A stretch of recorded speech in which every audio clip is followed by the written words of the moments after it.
book industry as a book buyer for Village Green Books in Rochester. In 1996, she became a national account rep for Prima Publishing, and in 2001, Amy was named Director of Sales at Adams Media in Boston and quickly rose to the Special Sales Director for the parent company F&W Media. Over the years, she has sold at Barnes & Noble, Target, Costco, Borders, Books A Million, Walmart, and all the major chains, as well as helped launch several private label publishing programs for the book chains and companies such as PetSmart and CVS. In February 2006, we became the fastest growing book distribution company in North America, New Shelves Distribution. Amy, thank you very much for joining us tonight. Looking forward to all your information, and it's all yours. Take it away. Well, thanks for having me, and welcome to everyone. As Brian said, and known of him for many years, we work in very different parts of the industry. I have focused on, for most of my career, and continue to focus on, the retail and wholesale marketplace where retailers and consumers shop, whether it's online, catalog, browse through the comfort of your own home, or in the middle of a busy mall. I have been, in some way, shape, or form, since 1992, dealing in the retail marketplace, and it has changed. It changes every few months. And today we're going to talk about what the current marketplace is, best-selling authors. Believe it or not, the rules are the same for all of us. So that's what we're going to talk about today. Make sure that you're ready for the marketplace. So I am a huge fan of data, and I will try to the best of my ability to tell you where I got all my facts and figures. I also know that nothing is opinion, so I try to back up opinions with experience and with data. And according to the Book Industry Study Group, which quarterly comes out with a number of reports, very expensive reports actually, over 3 million books were published last year in 2012, actually starting from second quarter 2012 to second quarter 2013. Over 3 million books were published. Now think of this. If a Barnes & Noble or a local bookstore in your area, a large one, were empty of all books, they could hold at most 60 to 70,000 titles. 3 million books were published last year. Now, I was an English major with and I have a second degree in music, so I don't do math in public. 3 million books into a store that could only hold 60,000 titles. That means that more books were published last year than could fit into 50 empty bookstores. 50 empty bookstores, side by side. And so it's a very competitive market, and we're going to talk today about the things you can do to make sure that you get your best foot forward when you're being presented in this very competitive marketplace. All right, we're going to go to the next slide. Some things that, as a book distributor, I ask my publisher clients, whether they're self-published or they're publishing 100 books a year, I ask them to think about before they come to me with a new book or a new program. The first question that all of us who are writing a book or publishing a book need to ask ourselves is, where do our readers shop? I get a number of calls a day telling me that there's a new book out and that it would be perfect in the airport stores. Everybody loves the airport market. Supermarkets would be awesome. I really think my book belongs at every Barnes & Noble in America. That may be true, but before we get there, we need to ask ourselves, where do our readers shop? Do you know who your reader is? Are they male? Are they female? Are they older? Are they younger? Do they have a college education? Do they have children? Do they have any money? There's a lot of great books out there for people who don't have any money. Well, that's great, except they don't have money for books either. So, and the next question that I always ask my friends and colleagues, are you sure? We're going to, you and I, for the next hour, hour and a half, ask ourselves a lot, are you sure? The reason why I ask, that's the perfect slide, yep. The reason why I ask, are you sure, is too often, and I'm very guilty of this, I take what I think to be true as true, or I take what used to be true as true. I started buying books for a very large chain in 1992, as Brian said. There were a lot of things true in 1992. In 2002, if I tried to sell into that same chain with the facts that I knew from 10 years prior, I would be as guilty as I am of assuming that because we think we know something, that we know it's true. So, where do your readers shop? Well, my readers shop at Staples. Let's talk about that as an example for a moment. A lot of business book authors want to get their book into Staples, OfficeMax, Office Depot book, or a sales management book, or a higher end book for people who need to take their business and sell it for profit or position it for an IPO. Do you really think your potential readers are shopping at Staples? Is there a chance that perhaps they're sending their admins or their interns to shop at Staples for them? Or, if it's a bigger company, they're just ordering stuff online, they have an account. So pay attention to the facts and pay it when what you know is true. And if you cannot prove it, it's time to do some research. Research is huge, and we're going to talk a lot about this in the next hour to an hour and a half. It is possible to do this on your own. It is possible to walk into a Staples, to walk into a Barnes & Noble, to walk into an airport store, and with a smile on your face and a very polite demeanor, get all the data you need to answer some of these questions. And we'll talk about that soon. So there's are, and you know where your readers shop. Do those shops buy books like yours? Not do the, and we'll also talk about the readers. But if airport stores are perfect for your book, do airport stores carry other books like yours? Are you sure? Have you seen them? Can you give me a name? Can you find the ISBN, the International Standard Book Number, and can you tell me when it was stocked? Do you know how long they stocked it out? But if you're publishing a book and you want it at a Costco, or you want it in an airport store, or you really want it at bookstores across the country, you need to find out other books like yours. Were they stocked? How did they do? Not, I think so, but are you sure? So now let's talk about how many of these types of books sell each. People who call me and tell me they want to sell 1 million copies of their book, or they want to sell 500,000 copies of their book. One of my favorite little tricks when they tell me that is to pull up a report that I got from Publishers Weekly talking about Stephen King's book. It's almost 1.5 years old now, called 1964. It's a book that was published. It's a wonderful re-look at history, a different slant on history that looks at what would have happened if JFK had survived his assassination attempt. It's a great book. I highly recommend it for anyone who enjoys that sort of thing. This is Stephen King we're talking about, arguably one of the most successful authors on the planet today. And it was very easy, with a little bit of research, for me to find out how many copies of the first year. Stephen King sold 610,000 copies of his hardcover in the first year when it came out. Just want to point out to everyone, you want to sell 1 million copies? That's awesome. Stephen King's publisher spent with also, this was very easy to find by doing a little bit of digging online, easily spent over $250,000 marketing and promoting that book. Your book? Then great, we'll talk about it. But Stephen King didn't sell 1 million copies in the first year, so let's talk about your goals. Let's find out how many types of books actually do sell each week in your genre. We're going to talk in a few slides about where to find this data, but these are the things that you need to find out. It's not enough to tell yourself, well, half of the country are women, and my book is for women, and it's for younger women, and, well, the millennials, okay, I look up online, there's 2 million of them in my geographic area, and if even 1% of them buy my book, well, that's great. That's not a need to convince the stores and the wholesalers that you know what you're doing and that this book will have some demand on the shelf. Here's the last point of this slide, and one that nobody really enjoys when I say, this is why I don't have a lot of friends out there. Here's the question that I hate asking people. Is your book as good as the ones already out there?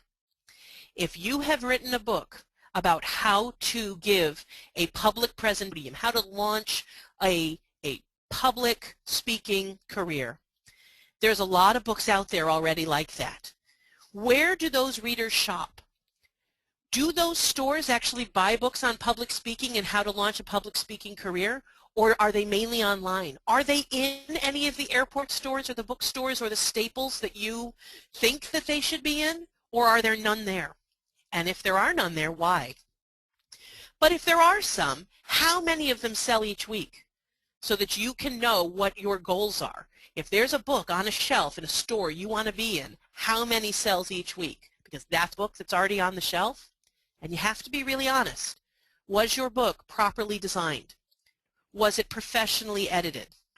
Was it edited again? Was it then copy edited? That's the third edit, guys.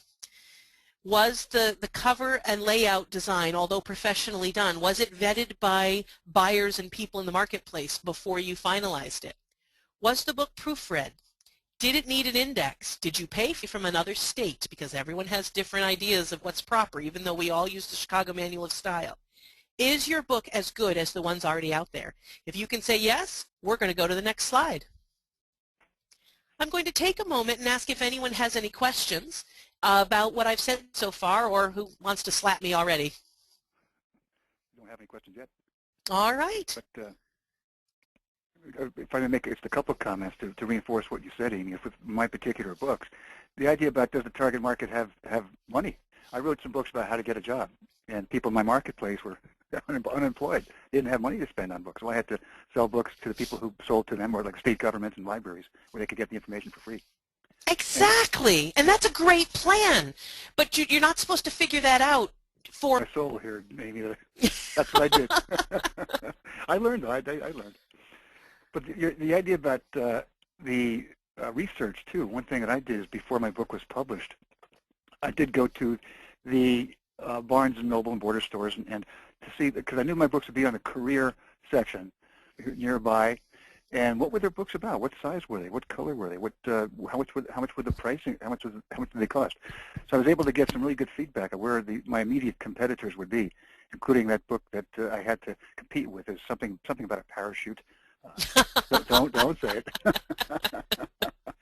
But it helped me to know who my competition was and how I could come up with that value proposition of why my book was better. And of course, it was. Great. We have it. One person says can't see the slides. Is anybody else having a problem? I'm looking at the audience view here. It looks like it is showing. But, feel free to jump into the chat or the questions and let us... Slides are fine. John just said slides are fine. So. Yeah, but we don't trust John. I mean, he's been a little slippery from the beginning. Oh, you know John. I have no idea. All I know is where he's from. Just kidding. I know that's it. I get it. I guess we can just keep on. Oh, it's good. Kimberly said it's good. Do you know Kimberly? I don't, but I like her. I like her already. I'm very sorry for the person who can't see the slides, but I promise we're going to send you, we can easily send you these when it's over. And I will get the link to the recording. This is being recorded for those who did come in late. It is being recorded, and I will get the link to you hopefully tomorrow. Back to you, Amy. All right. So let's go back to the questions you need to ask. We've already talked about what stores are right for your book. So now let's talk about the research and the work that we need to do, which means leaving our houses. I have been chuckling a bit with you, hopefully with you and not at you, but I've been chuckling with distribution and have a sales plan and really has a very impressive list of stores that they'd like to see their books in. I've written nothing but raw natural foods, and I want it in Bye Bye Baby, and I want it in Walmart, and that's great. And so when I asked them where they came up with the list, they did it on the internet, which is fabulous, a great place to start. But I am very, very firm about this. If you want your book in Bye Bye Baby, you need to have spent a great deal of time with your feet in the aisles of Bye Bye Baby. It is not enough to just look them up online. You can't drive by them and think that that counts. If you want your book at Michael's Arts and Craft, your feet should be in the aisles of time looking at what the product is, looking at the consumers, looking at the people who are there, making sure that your stores that you're picking are right for your book. And yes, the internet is a fabulous tool, and I use it all the time, but at the end of the day, you need to get your butt in the car and your feet in the aisles. It is the only way to put the finishing touch on your plan in a way that makes the most sense. The best part of that is you'll see what books are on that store's shelves. There is a wonderful, wonderful book that came out a few months ago on chocolate modeling. It is the only book out there on modeling chocolate. It's a client of mine, a woman I'm very fond of. The book is gorgeous.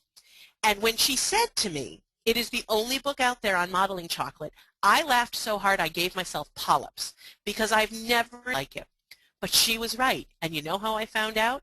I put my feet in the aisles. I went online. I couldn't find any books online about modeling chocolate. I found some pamphlets, found a lot of websites. So I got in my car and I drove to all of the stores that are around here that I knew would carry it, and there were none. So then I started asking the employees, could they find me a book halls? No, I'm sorry. We had our buyers look into it. There are no books on modeling chocolate. Guess what I did the next week when I put an envelope together to each of those retailers when I spoke to the buyers? I told them that I had spent hours in their stores and I had spoken with their employees and that nobody was able to find a book on modeling chocolate for me. And so I truly now know that this is the only book out there. Guess how many they're ordering? Lots. So there is no substitute for putting your feet in the aisles. You need to get chummy with some of the employees. Asking them it's the easiest way to get the information. It is also possible to get the information through a company called Nielsen BookScan. You don't even have to worry about writing that down. I'm going to cover it again a few slides from now. But there are some companies that will provide this information to you for a check, of course. They want some cash, but they will do it. So here's an interesting question, or at least I find it interesting because I have to ask it every day for my clients. Why does the store need a book like yours if they already have a book like yours? If you have a book on your shelves, just picture this. You own a small bookstore. It's charming. You can pay, and you're making enough money to keep the wolf away from the door. However, you don't have tons of extra money to spend. It's an independent bookstore. You're barely making ends meet, but you're making a nice, comfortable living. If there is a book on your shelf that has a parachute on it, why would you need Brian Judd's book? Why would you need another book just like the one on your shelf? Is Brian's book any better or out of work? Is it more expensive, which means it would make more money for the bookstore? Is it too expensive? On the front, don't. What is it about your book that will add to the bottom line? Because yes, it would be lovely to think that bookstore owners are going to try your book just because. They're not going to. It's a business matter if they take a risk on your book. And you may say to yourself, but Amy, the book industry is returnable. Well, yes, it is. However, tons a year are being published. They can only choose a teeny small fraction of those books to put on their shelves, because even though all of those books would fit into 50 empty bookstores, none of the bookstores out there are empty. They have a teeny, teeny space at Random House, Penguin, well, Random House and Penguin are now the same thing, HarperCollins, Simon & Schuster. The chances of your book getting on the shelf will greatly increase if you give the book buyer solid reasons why your book belongs on their bottom line, why it will fatten their purse. Any questions? Actually, we do have one. We've talked about the titles and books, and the question came up, what was the difference between title and book? Oh, yes. My apologies. Sometimes I don't hear myself when I'm speaking of the book. Brian, what was just give us the name of your most recent book. How to Make Real Money Selling Books. How to Make Real Money Selling Books is a title. However, if I own a bookstore, I will bring in the title, How to Make Real Money, 4 units of that title. Or more. Or, well, Brian, let's not get their expectations out of line. That's what we're here to talk about. Okay. Yes, money, selling, truthfully, smartly, if I had looked at it 20 years ago, I would be doing what he's doing. It's a lot more profitable to do what Brian does. But I'm used to working in smaller numbers. So units, but what for the rest of the presentation? No, that's right. That's something that the difference between those two terms is many times is confused. So that was a good description. Will you be talking about catalogs later? Contemporaneously on many subjects, because I don't let the truth get in my way. I'll just make something up. Okay. I just want to have one comment. I said one comment. I know you're right. Well, there's the audience. But I had one comment about catalogs, if I may, just to kind of reinforce what you said before about knowing the store and how important that is, even with a catalog. What I did for getting it, we went to a physical store with the manager's approval and knowledge. set the book in different settings and took pictures of it. And then what we did, we took the pictures and resized them and got the restoration hardware catalog and put the books on the page in which we thought they should appear, and sent that to the catalog buyer. And we got the books in the catalog because we made his job easy. We knew what the store was, we knew what the layout was, we knew what the Great. Now, I do see that John is asking a question about fiction, and John is absolutely right. I am focusing too much of my attention a bit with some of these questions with fiction. Sure. These questions absolutely also apply to fiction. If you have written a novel, a World War II mystery with a little bit of romance in it, but for the most part you're considering it historical fiction, is actually on its way back up. It dipped down a bit, but in the next year you're going to see a huge spike in the interest in historical fiction, according to most of the experts. If you've written a historical fiction novel, if you have paperbacks, they used to be cheap, now they're ridiculously expensive, but they're the little fat, all you fit in your hand size paperback. And then there's the trade paperbacks, which are usually 5.5 by 8.5, and somewhere in that arena. They're usually beautifully covered. They have rich, luscious paper. They have become, for the most part, what hardcover used to be. They are what people who buy literature are leaning towards now. Even production techniques have grown to the point that a paperback now lasts a really long time. If you've come up with a novel, if it's titled beautifully, if it's not priced too expensively, and if it is written really well, these are still what I'm shooting for, the type of stores where my readers shop. Am I sure? Do these stores have books like mine on the shelf? Am I sure? Are the people who might be interested in reading my book going to want a printed copy, or are they more geared towards ebooks on the shelf? How many of them are selling? What kind of boost to the bookstore or the airport store's bottom line are they giving to the owner? And am I sure? And if there's already several novels on the shelf, historical fiction novels based in World War II, about yours that will add to their bottom line and that will increase their pocketbook? Some of the answers for fiction can be, well, it got terrific reviews, or library, and I already have it in dozens of libraries. It's getting a great deal of attention in the library market. Or, I'm going to be buying $200,000 worth of advertising. Like, here are the facts and figures. There's a million different ways that you can answer that question, but you need to have answered the question, why do they need yours if they already have a book like yours? John, I'm sorry, future. May I give an example of that also? Sure. This is a way in which you can combine the non-retail and retail. For example, what I do is sell our clients' books to corporations, where Amy more focuses on the retail side. But we can combine those, as we did with fiction, where we had some romance novels and with the major chocolate retailers, and we got them on Valentine's Day to offer a book. They bought books in large quantities, put their logo on the cover, and then on Valentine's Day, when the people go in there and buy a 5-pound box of chocolate, they would get a free romance novel, or their choice of, as they buy X dollars of lingerie, you get a free romance novel or choice of that. It could be a book, a printed book, or an ebook, or it could be through 800 Flowers. So that's the types of programs that we put together, but it does combine the retail with the large quantity sales. But it does work. That would not work with nonfiction. It does work with fiction. So there are a variety of ways in which you can make that happen. Wow. All right. Any other question before we move on? I'm not sure. This is books the same are stocking new books. Could be for a variety, maybe. I'm not sure what, Kimberly, what you mean by that. Kimberly, what I'm going to do is I'm going to move to the next slide, and I'm going to ask if you would rephrase. I'm looking at it too. If you would rephrase the question, and I'll answer it after the next slide. Thank you so much. All right, look at that. Aren't we talented? Yes. All right, we're going to move to the next slide. Okay. I'm just waiting for it to come up here. All right, so I'm talking a lot about data. I'm actually being kind of bossy and high-handed about it, and I'm not even most publishers do not use enough data or enough research.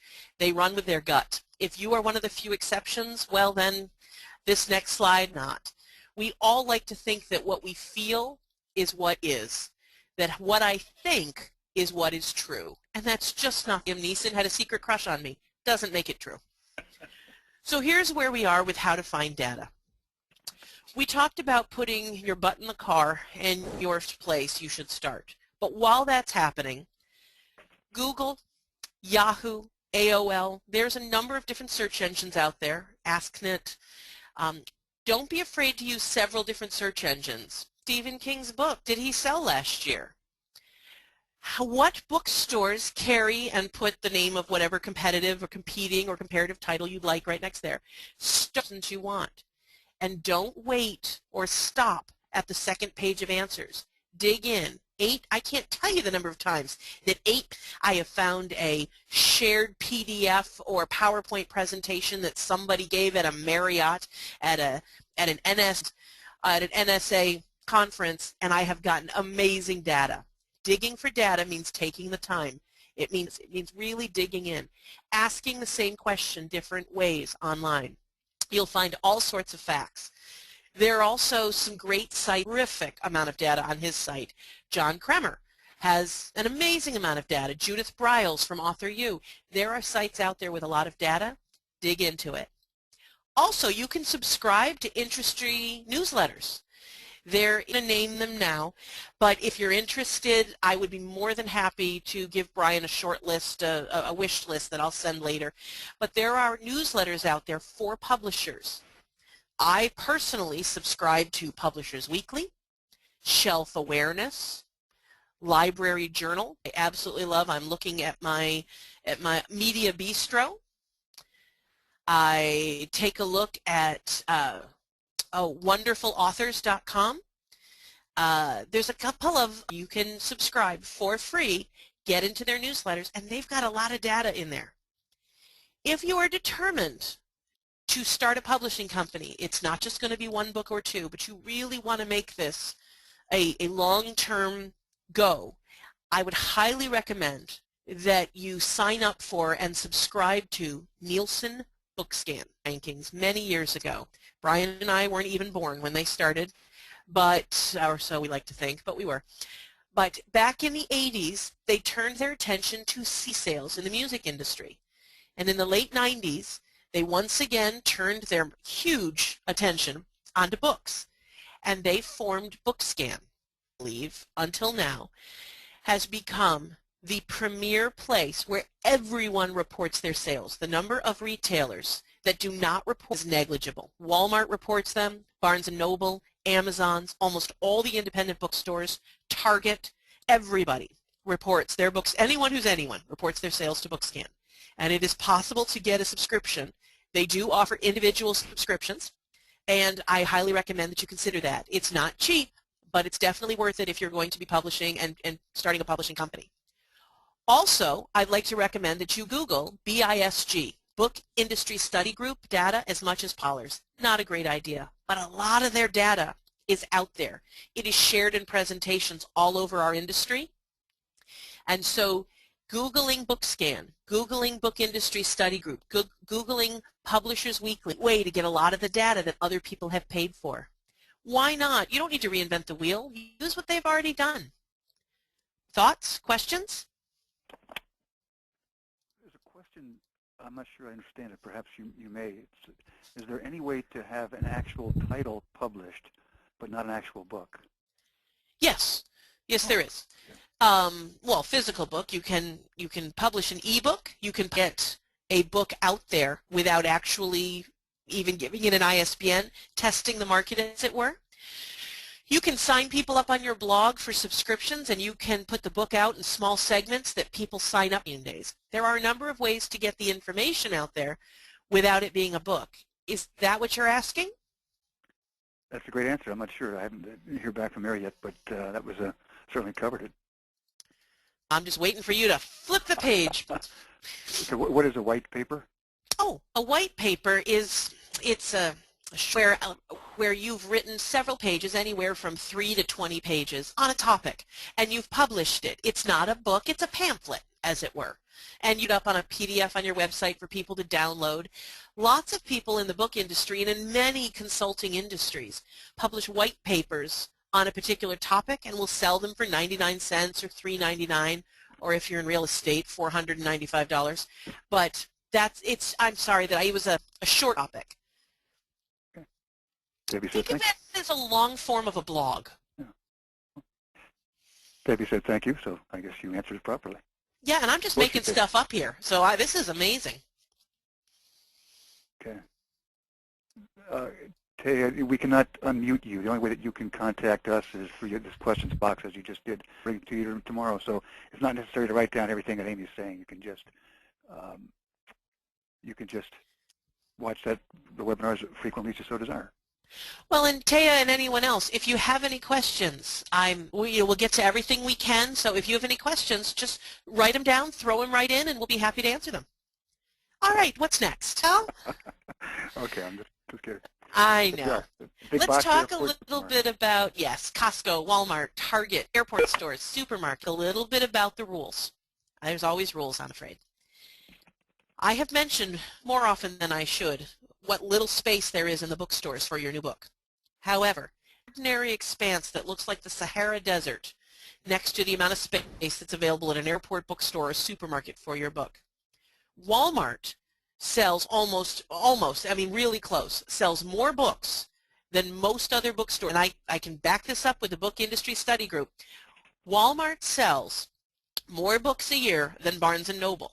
But if your feet have been in the aisles of a Walmart lately, you know that they only have anywhere from 30 to 100 units.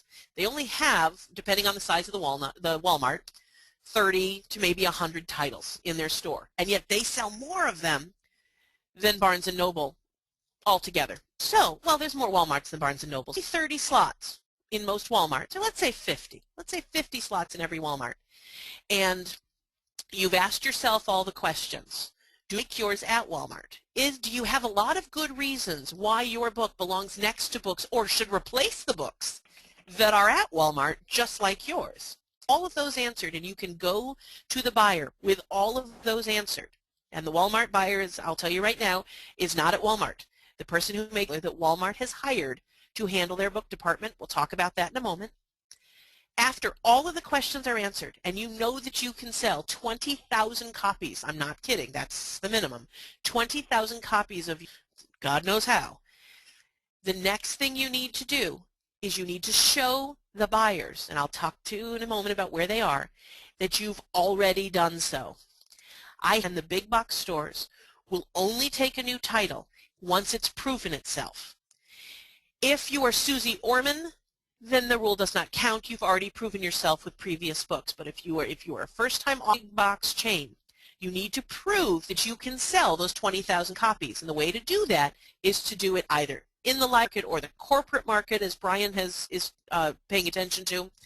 You need to have already done so. If you have not sold the amount of books that the store requires for you to be successful in their store, wait.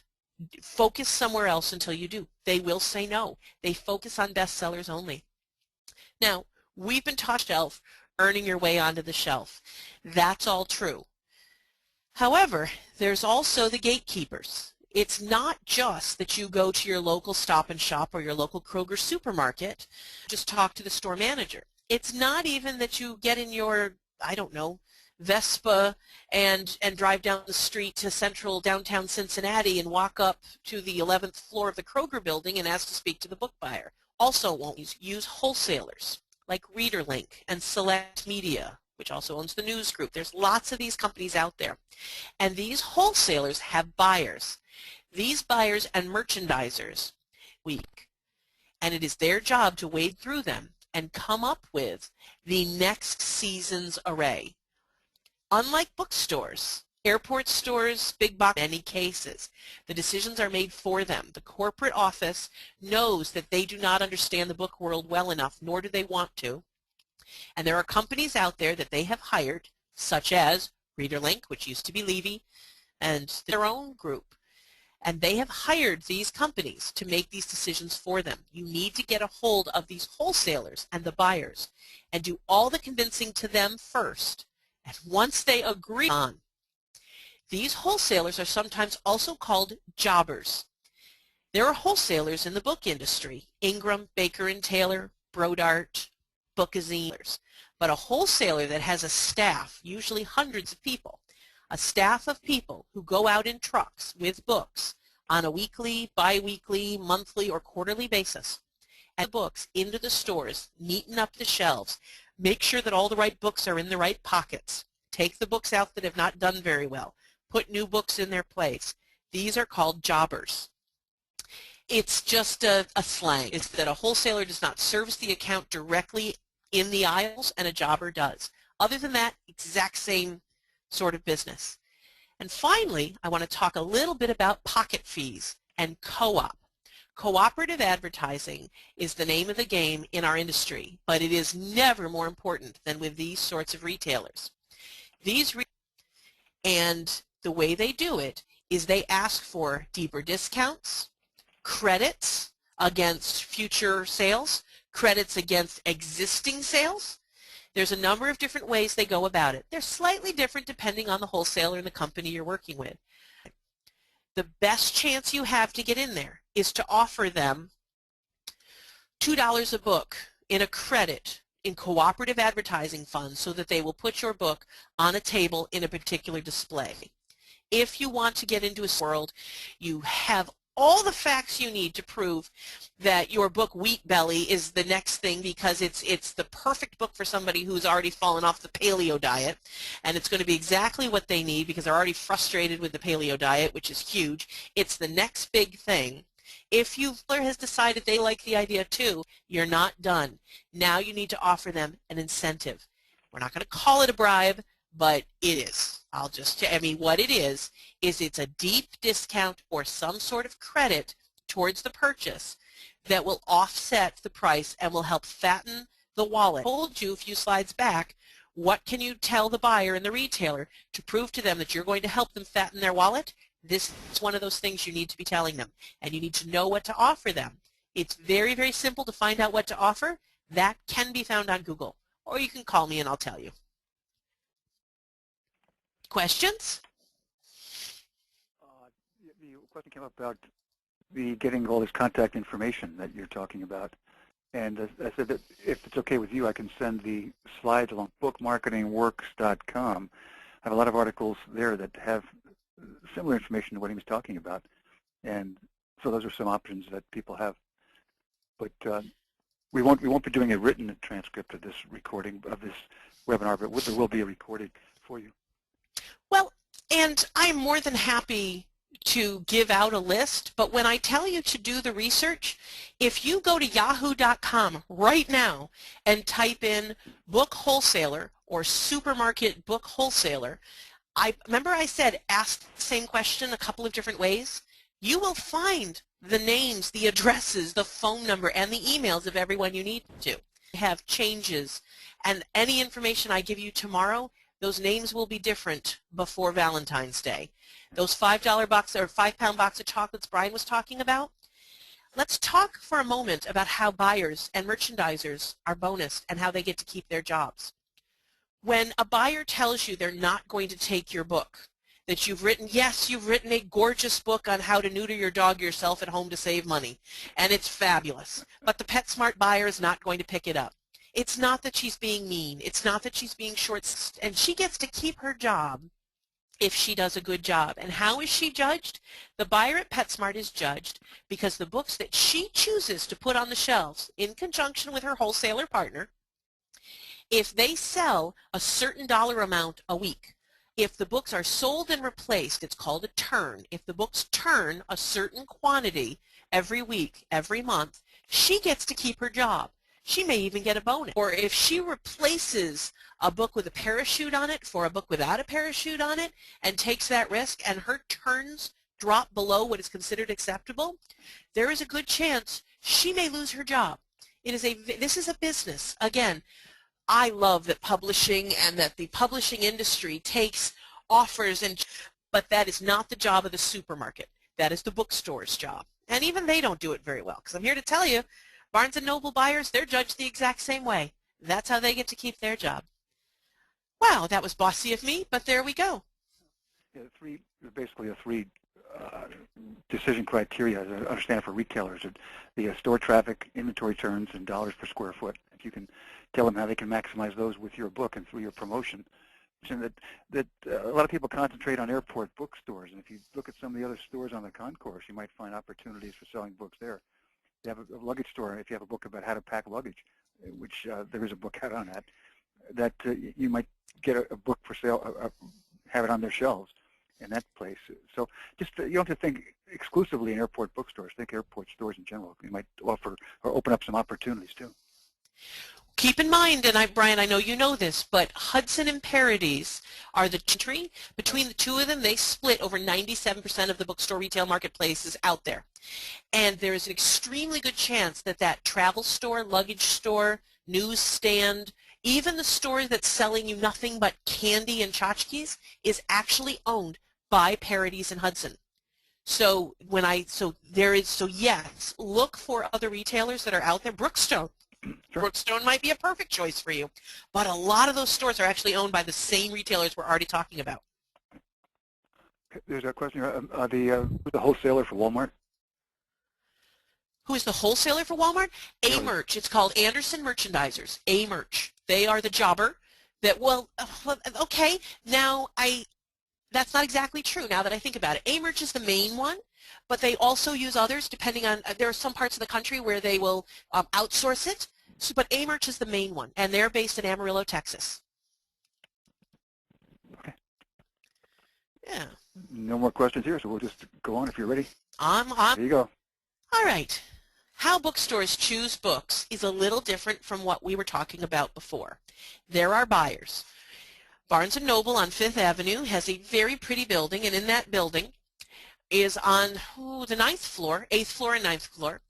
There are dozens of hardworking men and women who are sitting in cubicles that are so small you have no idea. These cubicles are minuscule. And they're made even smaller because the walls of these cubicles are completely covered by stacks and stacks of books. Down in Irondale, Alabama, or Barnes & Noble, or Hastings out in Texas, these buyers are sent, again, hundreds of books a week with sales materials and marketing materials, and these books pile up in their cubicles. And it's their job to look at every single one of them and make an instant judgment. I have been selling to bookstores since the early 90s. I am telling you, you have moments, and they don't even open the damn thing. For the most part, I was a buyer. I'm telling you, I didn't even open most of the books, and neither do they. If the cover knocks their socks off, they'll flip it over and they'll look at the back cover. If the back cover description is interest to them, then they'll flip it open and read a few pages. If the writing is good, really good, and the editing is strong, they will put it in the pile for maybe. Maybe they'll buy it, and then they move on. They just tossed. But the 5% or whatever, I don't know what the percentage is, I just made that up. Whatever the percentage is that stays in the maybe pile, then sits in a maybe pile for months. You know why it's there for months? Because the books they put on the maybe pile 3 months ago, they're just getting to. Buyers at the major chains buy 5 to 6. People think I'm making this up, but I am selling books right now for Valentine's Day. I have already started my Mother's Day and graduation idea list and started sending piles of books to book buyers for Easter. It is not too soon for Easter. And in case anyone's wondering, it is way too late for Christmas. That ship sailed. 3 ships, actually, if you want to get biblical about it. So how do these book buyers buy the books? If they're a small independent, they have a list of publishers that they love. They probably love because the books are just glorious and juicy and they fit their own personal taste. Stan them will only, they buy Career Press. It depends on their personal taste. But if they're good buyers, they also know not just to pay attention to their own personal taste, and they pay attention to what their customers like. And they will pull together, they have sales reps that come to visit them, or who call them on the phone on a regular basis and present new book titles and information and opportunities to them. They will either buy the books directly from those publishers, or if it's a small publisher, they don't want to set up a whole bunch of little accounts that they have from Ingram or Baker and Taylor, Bookazine, or any one of the other smaller wholesalers out there. Before I move on with other ways they buy books, does anyone have any questions about what I've said so far? Yes. is a question that came through. I think it addresses the question about how much the distributors and wholesalers take, because the question was about how do I price a book and still make money going through these distribution companies. I love that question because nobody likes me when I answer it, but here we go. Yeah, I can tell you exactly how to price your book. Walking around your local bookstore, walking in your local libraries, don't tell me you want to sell your fiction novel, well, as though there's a nonfiction novel. Don't tell me you want to sell your novel to libraries everywhere, but that you haven't been in a library in 10 years, because I will slap you. I will do it. So walk around libraries, walk around bookstores, spend a lot of time online on online bookstores. Find the books that are the closest best-selling books in your genre, find out their page count, and see how much they're priced, and price yours accordingly. You do not price your book based on how much money you will make. I will come and I will find you. I will hurt you. That is not a smart way to price your book. You price your book to what the marketplace demands of your book. If you have written a 120-page book on how to neuter your dog in a weekend at home for fun and profit, you may sell that online for any price you wish. But if you want it to go into PetSmart or into bookstores, do a 200-page book on the very same topic that's already sitting there. Because your book is only 120 pages, it should be priced less.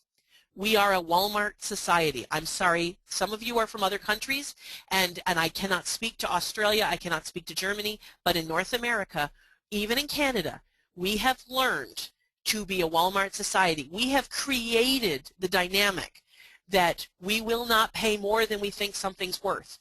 And while your book may be chock full of gold, nobody knows that before they've read it, and all they're going to know is that your book is a lot more expensive than another book just like yours.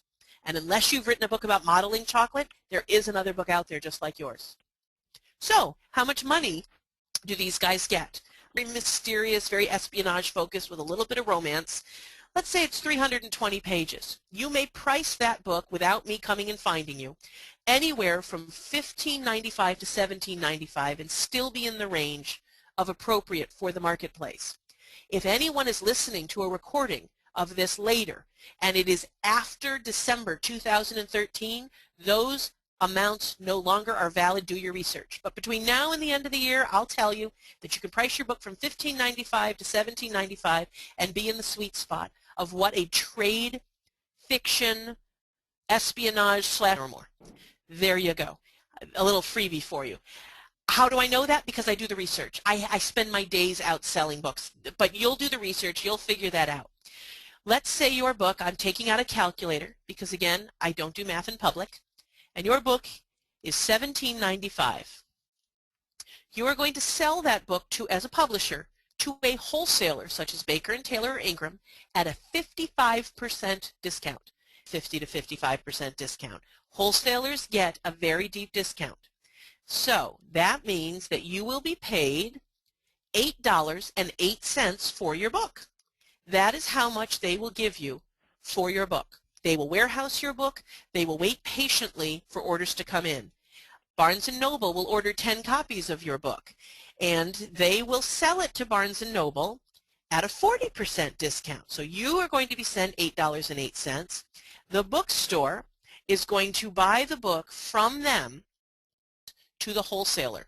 The wholesaler will send you $8.08 and they will keep the difference, which, because I don't do math in public, is $2.69. The wholesaler will keep the $2.69 of your $17.95 book for all of their time and trouble. They ship the book to the bookstore. They do not charge you for shipping.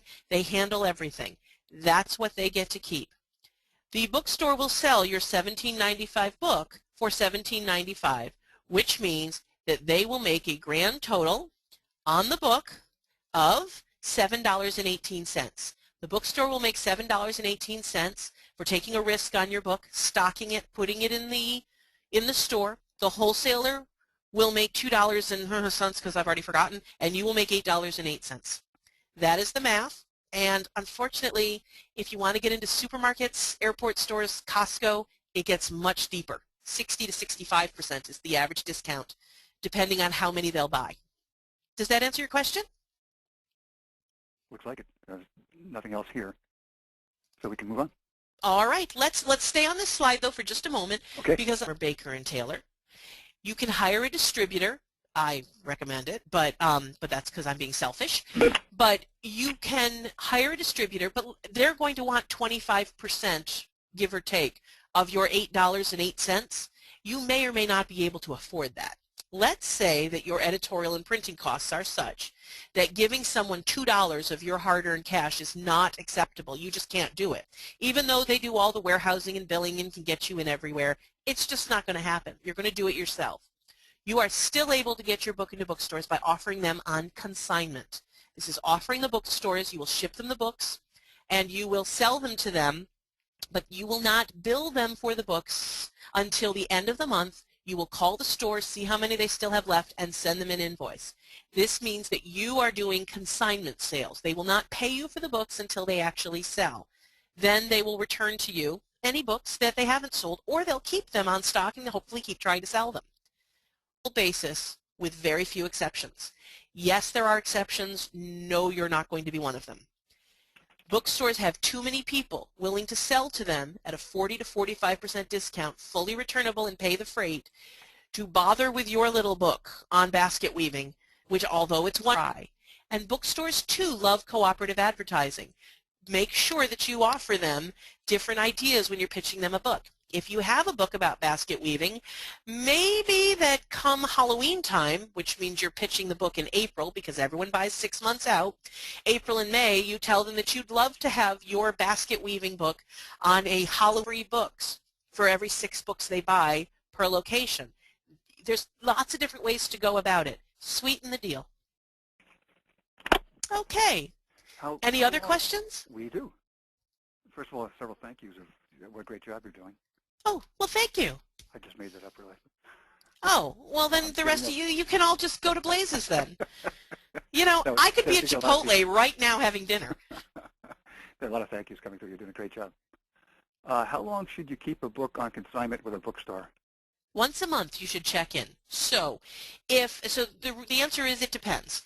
If you check the first month and none have sold, and you check the second month and none have sold, ask for the books back. They're not selling. But the rule of thumb for me is that if you've sold even one book in the first 8 weeks or 2 months, indefinitely. You know, the rule of thumb is if you've sold even one, go for it. But if you've sold none in 2 months, excuse me, for consignment, remember I said at the beginning of this talk that I love data and I love facts?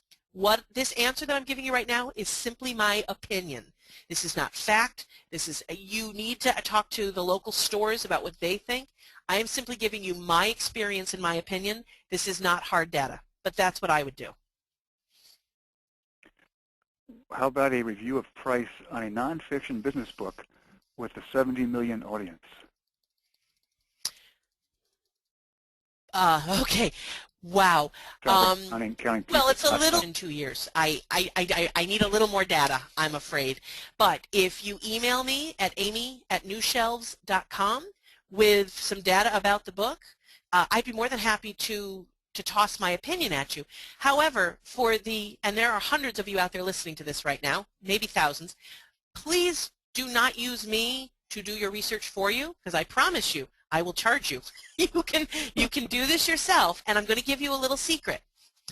If your book is on Excel, or if your book is on flower arranging, or if your book is poetry, if your book is a romance novel, take your page count, go to an online retailer. I'm not going to pick one, although the one that I use the most rhymes with Vamabon, and go to an online retailer and find other books in your genre, authors that are just like you.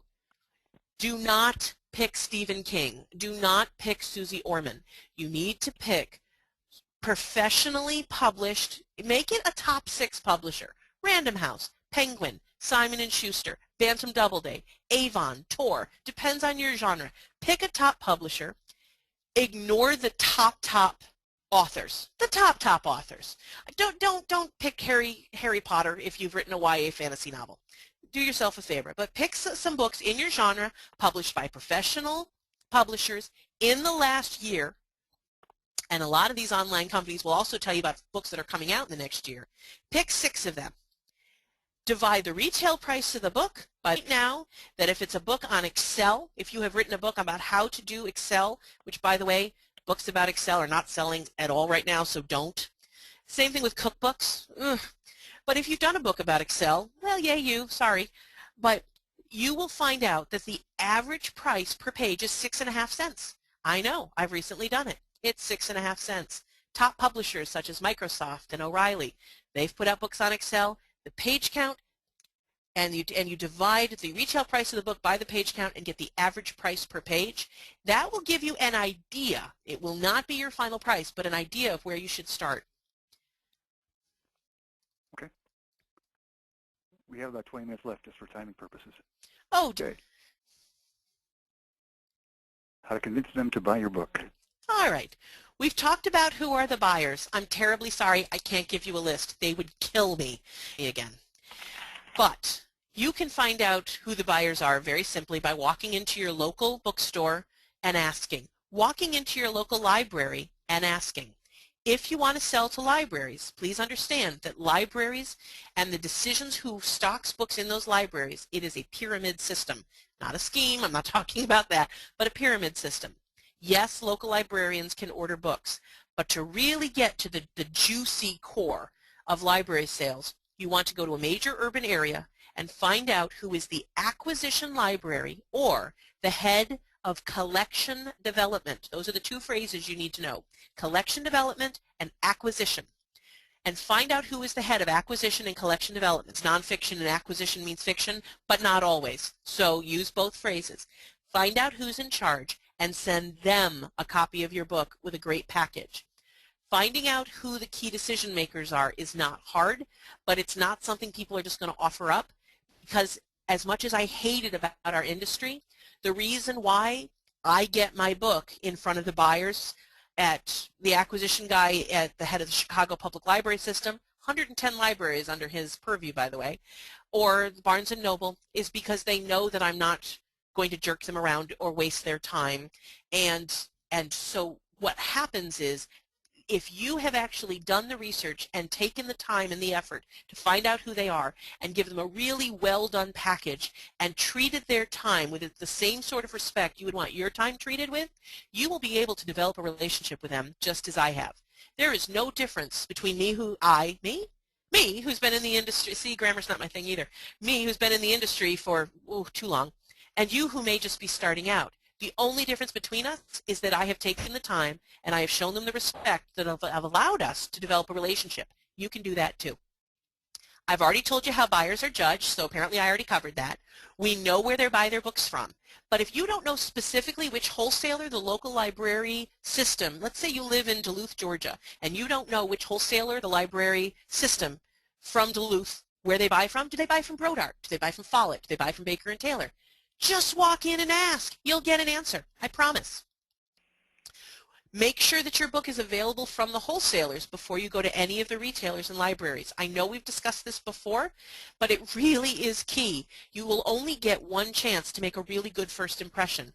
And if you need a book on ducks and dogs that can weave their own baskets and then, sleep in them, that's a fabulous idea, and they go to their local wholesaler and your book is not listed nor is it available, they may or may not buy your book later, but the chances of them, pretty small. So make sure that your book's available from the wholesalers first.